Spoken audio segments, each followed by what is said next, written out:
In Argentina, the trial of 29 people accused of contributing to one of the country's deadliest train accidents got underway Tuesday. 51 people were killed and hundreds injured in the crash at the Once station in Buenos Aires 2 years ago. The tragedy sparked a national investigation into the event and a government pledge to modernize a long-neglected transport system. CCTV's Joel Richards reports. It was Argentina's worst railway accident in 40 years.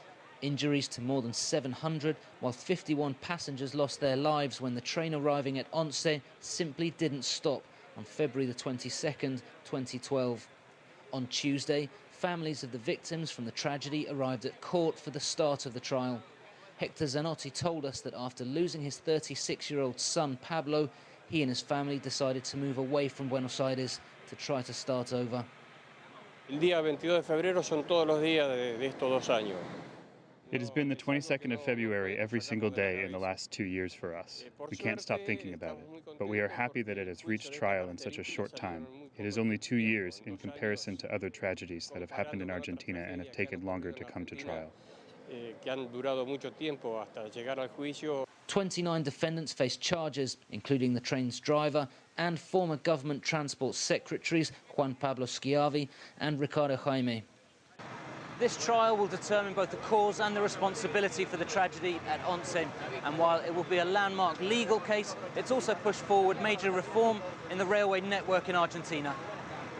In the aftermath of the 2012 accident and responding to what the government calls a 50-year debt, Argentina is investing heavily in its railway infrastructure. Last week, Transport Minister Florencio Randazzo inspected new trains bought from China intended to modernize and improve safety in suburban and intercity lines. These trains are 21st century. They're totally different to the ones from the 20th century that are more than 50 years old. The idea is that the process of transforming the Argentine railways for passengers happens across the length and breadth of the country. For many, this transformation comes too late. More than 300 witnesses will give testimony in this trial as the court must decide who was responsible for the tragedy at Once. Joel Richards, CCTV, Buenos Aires.